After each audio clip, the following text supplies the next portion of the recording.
Oke, siap. Mantap. Terima kasih, Jos. Luar biasa ya. Memang membahas tentang Yehuda ini menarik juga dan banyak hal yang bisa diselami. Luar biasa, thank you. Oke, nah yang kedua, aku mau bahas tentang penerimaan Yakub atau Israel. Ya, ini sama ya, ini orang yang sama. Konteksnya ini sekarang masih belum bangsa, gitu ya, tapi orang. Nah, kita mesti lihat kembali lagi ke pasal sebelumnya. Bagaimana Yakub menolak memberikan Benyamin. Nah, itu kelihatan sekali di pasal 42 ayat 36 gitu ya. Yakub sampai bilang, kamu membuat aku kehilangan anak-anakku. Yusuf tidak ada lagi, Simeon tidak ada lagi. Sekarang Benyamin pun mau kamu bawa. Ayat 38, anak-anakku itu tidak akan pergi ke sana bersama-sama dengan kamu. Ya, kamu akan menyebabkan aku yang ubanan ini turun ke dunia orang mati karena duka cita. Nah, itu kira-kira. Jadi penolakan luar biasa dari Yakub. Bahwa Yakub menolak untuk memberikan Benyamin. Ya. Nah, tapi apa yang terjadi? Next.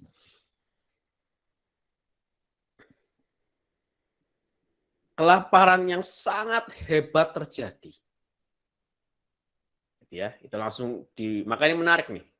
Di awal perikop, di awal pasal, di ayat ke-1 dan ayat ke-2 langsung dikisahkan tentang kelaparan hebat. Tapi hebat sekali kelaparan itu. Nah, ayat kedua, ini langsung respon Yakub. Tanpa ada anaknya satupun yang membujuk. Gitu ya. Yakub langsung bilang, pergilah pula membeli sedikit bahan makan untuk kita. Nah, ini ada sedikit perubahan. Yang sebelumnya Yakub sama sekali dia tidak membiarkan Benyamin pergi. Dengan kata lain, karena Benyamin tidak bisa dibawa, ya dia artinya dia tidak membiarkan anak-anaknya semua pergi. Tapi sekarang Yakub malah menyuruh, pergilah pula membeli sedikit bahan makan untuk kita. Next. Nah, bisa jadi dan kemungkinan besar bahwa karena kelaparan hebat ini, tingkat keparahan kelaparan, bagaimanapun mungkin seperti mendorong keputusan baru dari Bapak bangsa ini, dari Yakub ini, dari patriark ini. Jadi karena kelaparan lah, akhirnya hal ini mendorong Yakub untuk malah menyuruh anak-anaknya pergi. Yang sebelumnya di pasal lalu itu malah tidak boleh. Gitu ya. Nah, terus setelah ini apa yang akan terjadi? Yehuda akhirnya ngomong, tadi sudah dijelaskan sama Jos ya. Bagaimana Yehuda bilang, ya gimana kita mau pergi gitu kira-kira. Kita harus bawa Benyamin supaya kita bisa pergi. Gitu kan? Kasih dulu Benyamin. Supaya kita bisa pergi sama Benyamin, kita bisa beli gandum. Gitu. Dan ini menariknya begini, ya tingkat keparahannya, ayat kedua ya. Dan setelah gandum yang dibawa mereka dari Mesir habis dimakan. Berarti bayangkan berapa lama Yakub menunda untuk membiarkan anak-anaknya pergi ke Mesir. Sampai gandum yang dibawa habis. Ya, sampai parah. Sudah kepepet ini. Gitu ya. Yang di hadapan Yakub sekarang adalah hidup dan mati. Ya. Ini parah, makanya lihat bagaimana Yakub menahan Benyamin sebegitunya.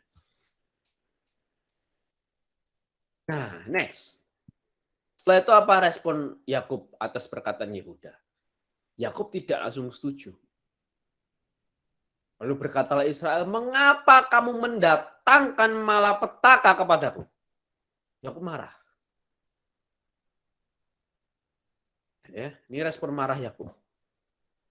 Pasal sebelumnya kita baca Yakub marah dan menolak memberikan Benyamin. Ayat ke-6 di pasal ini, Yakub marah lagi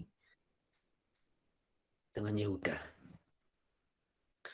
Lalu setelah ini anak-anak yang lain membela, gitu ya, bahwa ini bukan salah Yehuda, ini bukan salah gimana-gimana ya, karena orang itu tanya.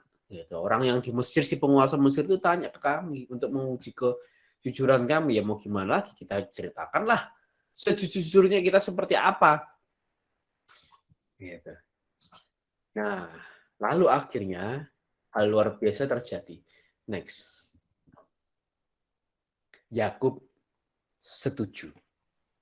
Kalau tadi si Jos juga sudah memberikan pemaparan bahwa ini strategi Yakub, strategi Israel untuk bisa memikat hati penguasa Mesir. Gitu ya. Nah, satu sisi yang lain yang mau saya tambahkan di sini adalah nanti di ayat ke 13 dikatakan, ya kita itu sudah baca ya, bahwa Yakub memberikan Benyamin pergi. Tapi yang menarik adalah begini. Yakub bukan hanya memberikan Benyamin pergi. Yakub bukan hanya begini. Ayo udah kalau gitu bawa aja di sana pergi. Enggak. Bukan itu respon Yakub. Yakub bukan hanya membiarkan Benyamin pergi. Tapi bahkan Yakub itu support full. Buktinya apa ini? Kamu bawa hasil yang terbaik dari negeri ini. Bawa persembahan, balsam, madu, damar ladan, buah kemiri, buah badam. Setelah itu ayat 12 nanti bawa juga uang 2 kali lipat. Baru bawa juga adikmu. Jadi Yakub, bayangin, maksudnya kita bayangin ekspresi Yakub waktu ngomong ya. Dia bukan cuma sekedar, ya ini Benyamin adalah, bawa aja pergi sana. Enggak. Tapi Yakub full support. Nah, ini menarik. Ini bagus sekali. Bagaimana? Nah, nanti kita pelan-pelan ya pelajari, bagus banget. Yakub full support. Dan waktu Yakub bilang ambillah hasil yang terbaik, jadi Jos juga sudah sampaikan ya, bahwa ini hasil yang kira-kira paling terkenal dan tidak ada di Mesir. Atau kalau dalam Targum Yonatan dikatakan praiseworthy, sesuatu yang layak dipuji dari negeri ini. Alias dengan kata lain, bawa sesuatu yang khas. Kamu bawa sesuatu yang khas dari negeri ini. Jadi kata terbaik itu sebenarnya kurang bisa menggambarkan apa yang akan dibawa oleh anak-anak Yakub. Karena ini bukan hanya terbaik, tapi ini khas. Bahwa yang nggak ada di Mesir, bahkan mungkin nggak ada di negara lain. Khas. Gitu. Misal kalau Bandung kita daerah atas gitu ya, karena daerah pegunungan gitu, mungkin kira-kira yang khas di sini, yang khas daerah pegunungan tuh misal seperti strawberry gitu ya, atau tahu. Kalau tahu di Bandung itu kan enak banget dibandingin sama kalau saya makan tahu di Surabaya itu beda. Tahu di Bandung tuh enak. Gitu ya. Nah, misal seperti itu, atau misal kita ke daerah pesisir gitu ya, misal kayak di Medan tuh terkenal teri Medan katanya. Bahkan Presiden Jokowi juga salah satu makanan favoritnya adalah teri Medan. Gitu ya. Itu yang paling terkenal di situ. Gitu. Nah, misal contoh seperti itu. Nah, ini juga hal yang sama. Jadi khas dari Kanaan dibawa. Next. Akhirnya ayat 12, Yakub mengatakan bawa uang 2 kali lipat. Siapa tahu mereka khilaf atau tidak sengaja. Gitu ya. Bawa uang 2 kali lipat dan bawa juga adik. Gitu ya. Hadiah yang lazim untuk penguasa politik disarankan. Dan untuk membuat orang Mesir terkesan dengan kejujuran mereka. Mereka harus mengembalikan uang yang dimasukkan ke dalam karung mereka. Akhirnya Yakub dengan bebas memberitahu mereka untuk membawa Benyamin. Akhirnya Yakub setuju untuk membawa Benyamin. Bahkan bukan cuma Benyamin yang Yakub kasih, tapi full support Yakub kasih semua. Ya, lihat bandingkan dengan pasal sebelumnya bagaimana Yakub sama sekali menolak memberikan Benyamin. Bahkan tadi di ayat ke-6 kita sudah bahas, Yakub pun masih marah. Kenapa kamu bilang kamu punya adik? Tapi sekarang Yakub bukan cuma hanya memberikan Benyamin, tapi dia full support. Ya, lihat transisinya maksud saya. Ya, lihat transisinya, ini bagus sekali. Lalu akhirnya ayat 14. Ini kalimat terakhir Yakub di perikop hari ini. Next. Yakub mengatakan, jika terpaksa aku kehilangan anak-anakku, biarlah juga kehilangan. Bayangin. Bahkan ini kalimat ini mengisyaratkan apa? Salah satu hal, kalimat ini mengisyaratkan bahwa dalam otak Yakub, dalam pikiran Yakub, anaknya lebih utama. Kelaparan terjadi di rumahnya itu nomor kesekian, nomor kedua kira-kira begitu. Tapi Benyamin itu yang paling utama. Benyamin nomor satu buat dia. Kelaparan di rumahnya nomor dua. Ya, bayangkan dalam pikiran Yakub itu yang ada. Nah, kalau menurut beberapa pakar psikologi, gitu ya, saya jujur saya bukan ahli psikologi dan tidak banyak ilmu mengenai psikologi yang saya punya, gitu ya. Cuman beberapa pakar psikologi mengatakan bahwa ada 5 langkah kesedihan. Nah, terima kasih, Jos. Ada 5 langkah kesedihan katanya. Pertama penolakan, terus marah, terus tawar-menawar, lalu depresi, dan baru penerimaan. Jadi katanya orang itu seringkali harus melalui 5 langkah ini. Jadi nggak bisa langsung ke fase penerimaan. Mungkin nggak bisa, tapi mungkin bukan nggak bisa, tapi sangat jarang langsung masuk ke fase penerimaan. Nah, yang menarik dari kisah Yakub ini adalah ini. Next. Menurut saya, ini menurut saya ya, teman-teman yang lebih ngerti psikologi mungkin bisa dikoreksi. Ya, boleh silakan mengkoreksi saya. Gitu ya, karena saya punya keterbatasan atas ilmu ini. Nah, menurut saya dari apa yang saya baca dari respon Yakub menolak. Ya, dia menolak. Sejak kehilangan Yusuf sampai Benyamin mau diambil, Yakub mengalami penolakan. Ya, Yakub marah. Ya, Yakub marah jelas. Tapi saya nggak menemukan Yakub tawar-menawar. Kalau bergening itu kan yang saya tahu adalah ungkapan kayak gini misal. Ya, seandainya dulu tuh aku nggak ngasih jubah ke Yusuf, pasti Yusuf nggak akan mati. Seandainya dulu aku jagain Yusuf, pasti Yusuf nggak akan mati. Seandainya ini nggak ada kelaparan, pasti Benyamin juga nggak akan dibawa. Itu bergening. Seandainya gitu ya, itu bergening. Gitu. Mulai menyalahkan banyak hal, mulai menyalahkan diri sendiri, menyalahkan orang lain, menyalahkan keadaan gitu kira-kira. Seandainya. Nah, ini yang nggak saya temukan di kisah Yakub ini. Dan saya tidak menemukan Yakub depresi. Tapi bisa jadi kemungkinan Yakub depresi, hanya tidak dituliskan. Tapi secara tertulis saya tidak menemukan Yakub depresi. Tapi Yakub menerima. Nah, ini menarik. Gitu ya. Ini menarik. Yang lebih menarik lagi adalah ini. Next. Tadi sudah saya tampilkan. Saya tampilkan lagi. Ayat 14. Ya. Jika terpaksa aku kehilangan anak-anakku lebih dari satu artinya. Karena dia merasa Yusuf sudah mati. Simeon sekarang diikat, nyawanya terancam. Benyamin sekarang juga mau dibawa. Mati juga lah dia nanti itu. Jika terpaksa aku kehilangan anak-anakku, biarlah juga kehilangan. Dari sini sangat mengisyaratkan, next, bahwa Yakub menerima karena terpaksa. Yakub menerima untuk memberikan Benyamin karena terpaksa. Yakub menerima bahwa dia akan kehilangan anak-anaknya karena terpaksa.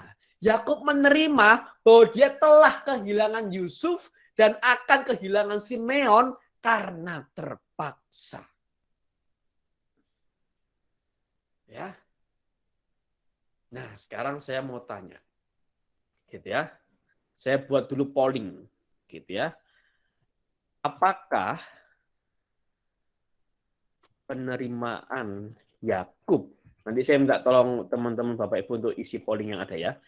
Penerimaan Yakub karena karena terpaksa adalah hal yang baik. Opsi 1 adalah ya, opsi 2 tidak.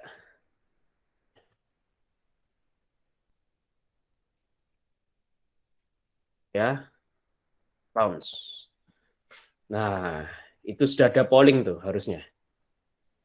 Bener nggak? Siapa tahu. Nah, Ya saya udah minta. ada. Sudah ya? Nah, saya minta tolong dijawab polling yang muncul. Apakah penerimaan Yakub karena terpaksa adalah hal yang baik? Ya atau tidak? Silakan. Saya tunggu. 2 menit lah cukup, cuma jawab ya atau tidak aja ya.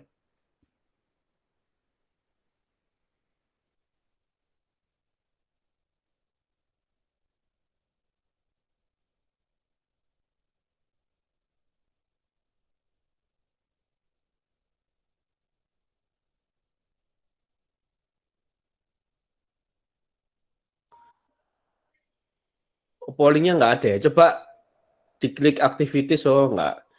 Terus polling. Atau mungkin yang titik 3 itu, terus pilih aktivitas,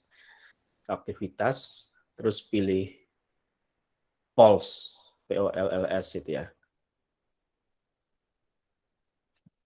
Mungkin ada yang muncul, ada yang enggak ya. Oh, sudah ya. Nah, itu.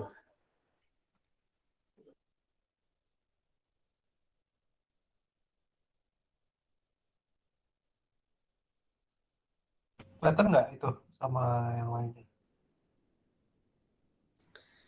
Nah, itu mungkin pilih titik 3 ya. Sebentar. Kalau di HP kayak mungkin agak sedikit agak ribet kayaknya. Coba saya cek dulu. Kalau di HP ini gimana? Sepertinya tampilannya agak sedikit berbeda. Karena baru 4 yang mengisi. Coba ya.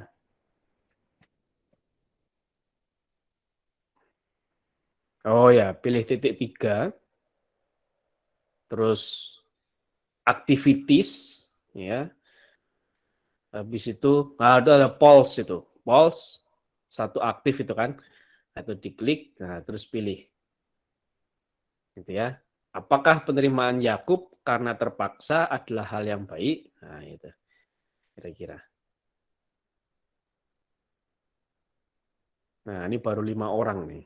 Coba saya mau tunggu paling enggak setengah lah, 10 lah paling enggak. Ya kok di HP ya, pilih titik 3 yang pojok kanan bawah, titik 3 itu. Klik, terus activities, paling bawah activities, lalu yang paling atas ada polls, satu aktif. Nah, itu diklik. Terus dibaca, apakah penerimaan Yakub karena terpaksa adalah hal yang baik? Ini menerima, tapi terpaksa dia. Saya mau nyoba, sekalian nyoba fitur yang ada. Baru 6 yang isi nih. Wah, gimana nih? Ya mungkin random sampling hitungannya Bang. Wah, random sampling ya itu. Ya.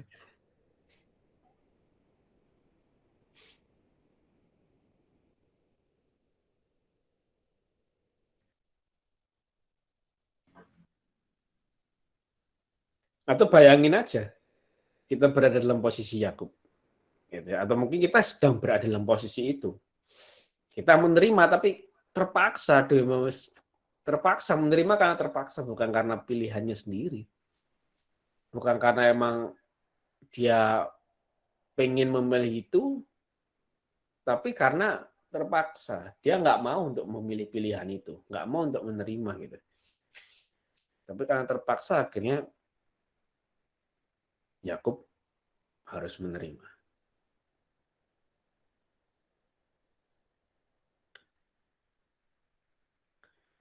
Tunggu beberapa detik lagi lah.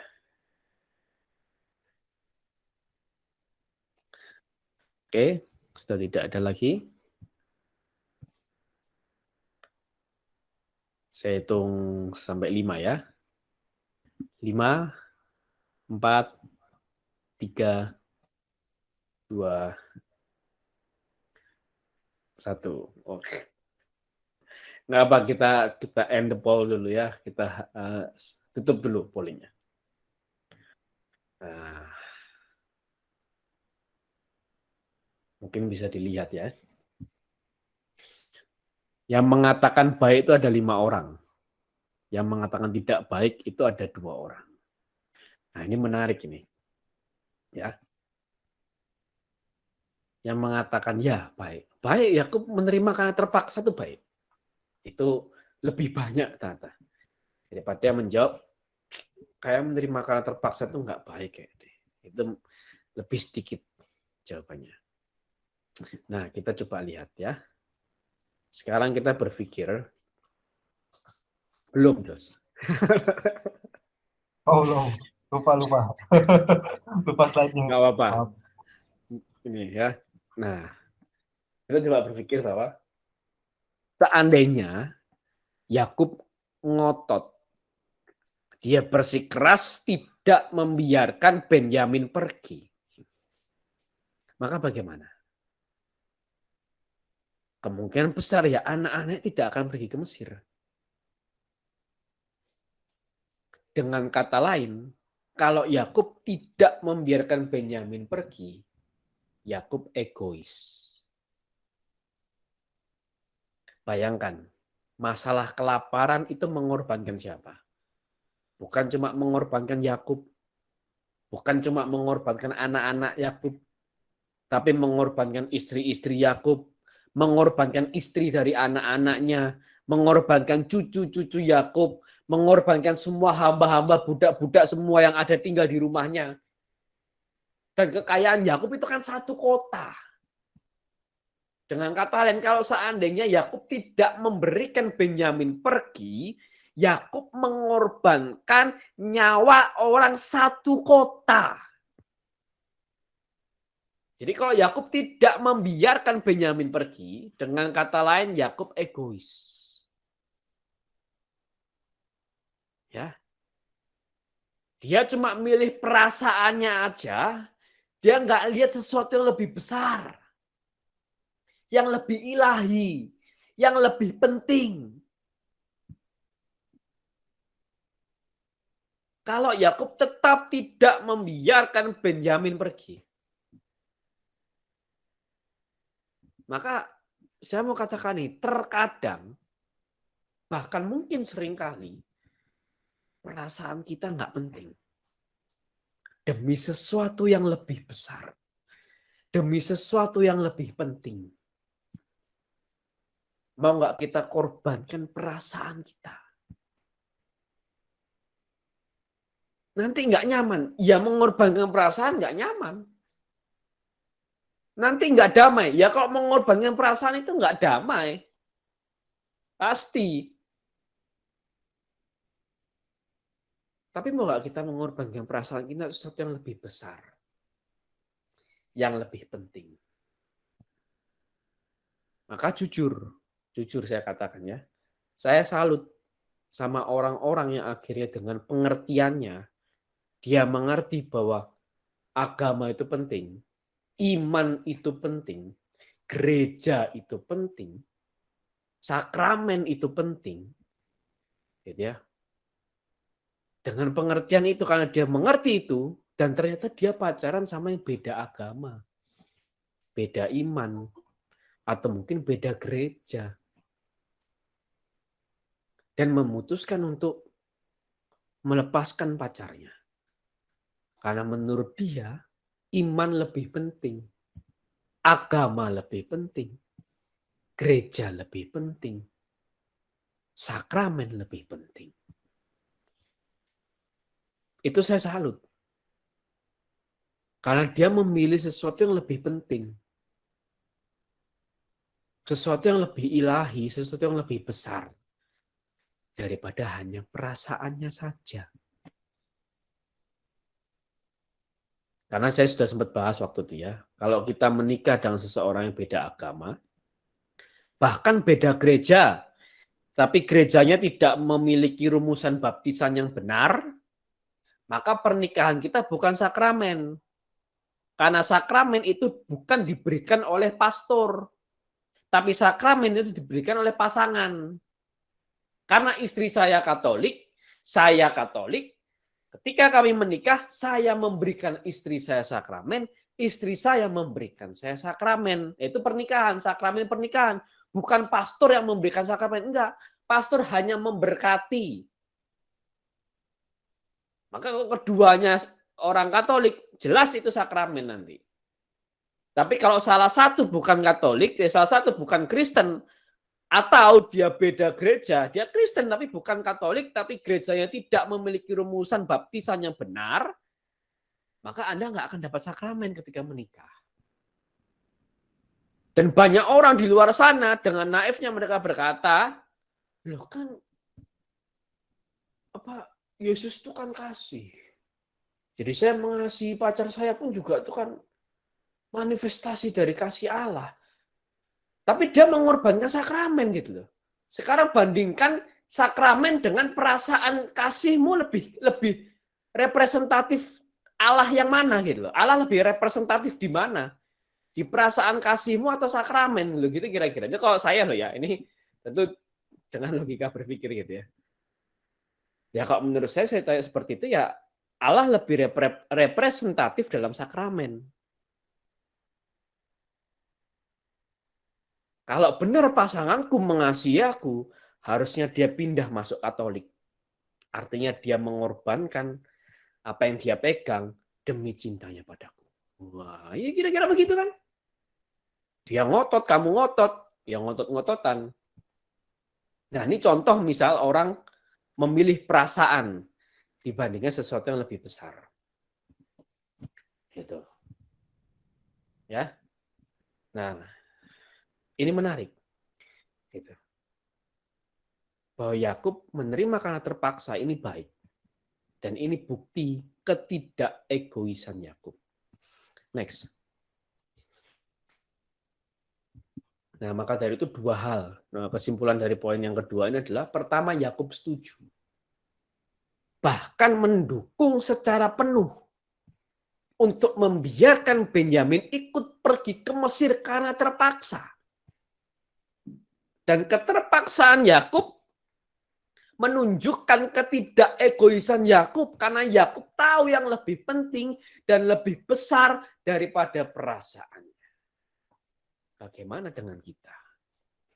Dan menurut saya di momen ini, momen Yakub memutuskan karena terpaksa ini adalah salah satu momen kenapa Yakub pantas menjadi Israel.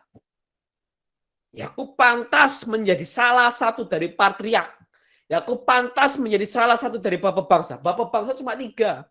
Abraham, Ishak, Yakub. Maka kalau orang Israel berdoa sampai sekarang kan Adonai Elohe Abraham, Elohe Yitzhak, Elohe Yaakov gitu ya. Tuhan Allah Abraham, Allah Ishak, Allah Yakob. Yakub masuk ke dalam 3 nama itu. Menurut saya momen inilah salah satu momen terpenting dalam kehidupan Yakub. Bahwa Yakub layak, pantas dia jadi bapak bangsa.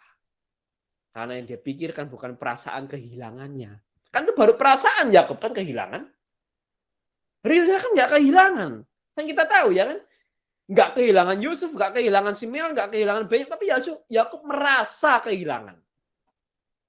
Ketika Benyamin mau pergi, Yakub merasa akan kehilangan Benyamin. Merasa. Ini kan perasaan Yakub semua. Gitu. Kenyataannya kan enggak. Tapi sekalipun itu terjadi, Yakub siap. Dan kesiapan itu karena apa? Yakub memikirkannya lebih besar. Dia pikirin istri-istrinya. Dia pikirin istri-istri dari anak-anaknya. Dia pikirin cucu-cucunya. Dia pikirin semua hamba-hamba budaknya yang satu kota jumlahnya itu. Dia pikirin rakyat satu kota. Dia korbankan perasaannya sendiri. Demi rakyat satu kota. Ini pemimpin. Ini leader. Itu ya, kalau teman-teman suka Baca sejarah itu banyak sekali pemimpin, apalagi kok zaman kerajaan gitu ya. Banyak sekali raja yang pada akhirnya hancur, jatuh karena apa? Karena dia mementingkan perasaannya sendiri daripada kepentingan rakyat. Itu banyak seperti itu. Saya mau cerita tapi nanti kepanjangan. Nggak usah. Jadi pengen cerita kalau kayak gitu. Nah, itu poin yang kedua tentang penerimaan Yakub. Bagaimana Yakub menerima suatu keadaan walaupun karena terpaksa. Next, yang ketiga,